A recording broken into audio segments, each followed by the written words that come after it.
There's a lot of things in life you should try to get as much bang for your buck as possible. A medical education, not one of them. I went there and really felt like this place was everyone's last resort. The students and the teachers included. Just to confirm, we had this very weird looking lecturer. His name was Dr. Adi Bagus.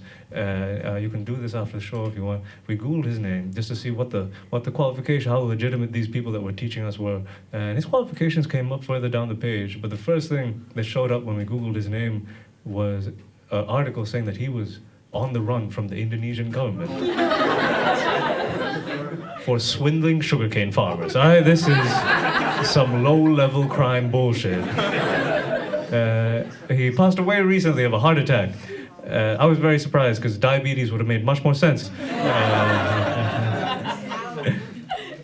He was a weird guy. It was strange. Like it made sense that a scumbag like that would be doing medicine, though, at the time, because I went into medicine thinking that it's good people that become doctors, and this is just not true. Good people do things like teaching and social work and nursing even. Doctors are just the most competitive assholes in every school that decide to congregate later in life. This is professional sports for virgins, that's what it is. I went to this place, it was in Malaysia. Malaysia was a very interesting place to go to school. It was a very conservative country, even more so than Sri Lanka. That's not great to begin with.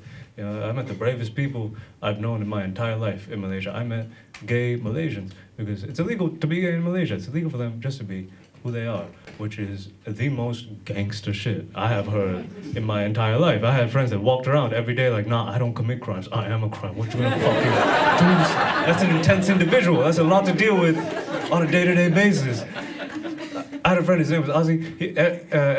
So Malaysia is on the border with Singapore. So every weekend, he would take 3-4 hour bus rides into Singapore just to be able to meet people, have relationships, live a normal life, as he should. It was amazing, the confidence on this guy, just trafficking his penis across state lines. It was wild. Just risking going to jail to get some dick. It was amazing. And he was so confident, even if he got caught, he would have done great in jail. He would make a sitcom about his life, call it Rainbow is the New Black. I'd watch the fuck out of it. It was amazing. I wouldn't fare nearly as well in incarceration. My only hope of surviving in that environment would be to get a little hat and be everyone's spiritual leader. Just go around saying things like, nah, my brother, the real prison is in your mind.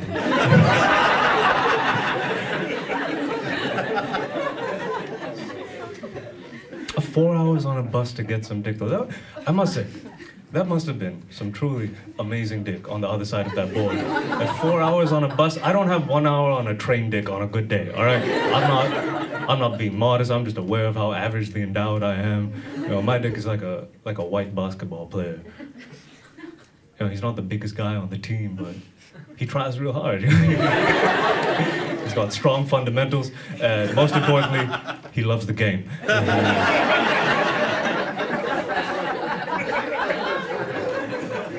That is your one dick joke for the evening. He was from a very conservative family, my friend. So now that he was away from home, he'd just say the wildest things completely out of context. I think just because he felt free to do so for the first time. Like we'd be having dinner together as a group, and he'd just randomly say something like, I like Chinese boys because their little dicks don't hurt my asshole. And that was a lot. I didn't know how to take that. Like, is it homophobic if I think that's racist? What are the rules in this situation? How does this work exactly?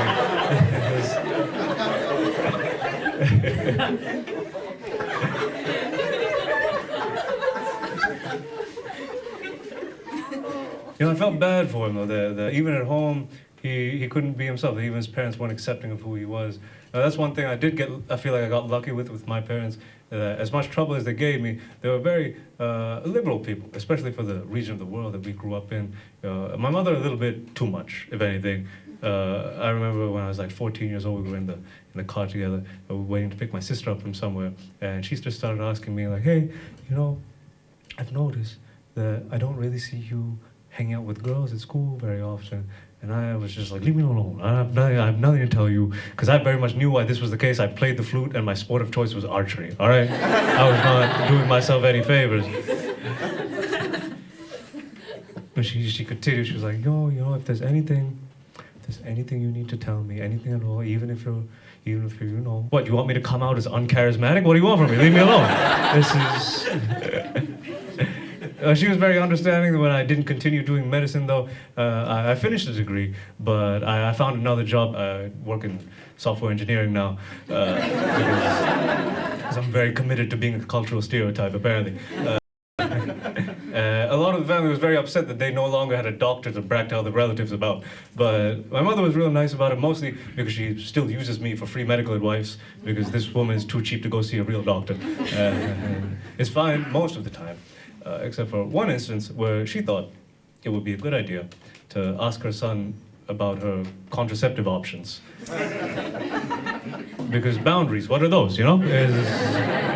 The subtext of which being a mother asking her son, hey son, I want to start fucking again. I need you to help me do this safely.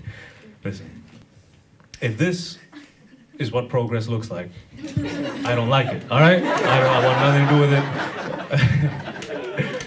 No, I just went along. I went into doctor work mode in my head and just took a full medical history from her. And she has a family history of venous thromboembolism. So my mother's on the copper coil, people. This is definitely breaking my Hippocratic oath, but also that's for paying customers only. This is public domain now. The first place I left Asia too, and then more as an adult, I got a job in Germany, Berlin in Germany. I moved there as an immigrant. But I didn't know German, so a lot of the friends that I made were English-speaking expats from other developed countries. There's a very subtle difference, you know, between an immigrant and an expat. You know, the easy way to say it is that immigrants are brown and black and expats are white. But that's too simple. It's too simple. It really is. Ever met a Polish person? They get sad too. You need to ask someone why they moved to a place to really know. You know, an immigrant will say something like, you know, I moved here because I got a job, or I was trying to get out of a bad situation back home, and I just wanted an easier life for myself, or an easier life for my family. And an expat will say some shit like, I just heard the vibe was really chill. Some nonsense like that with a big smile on the face. Fuck.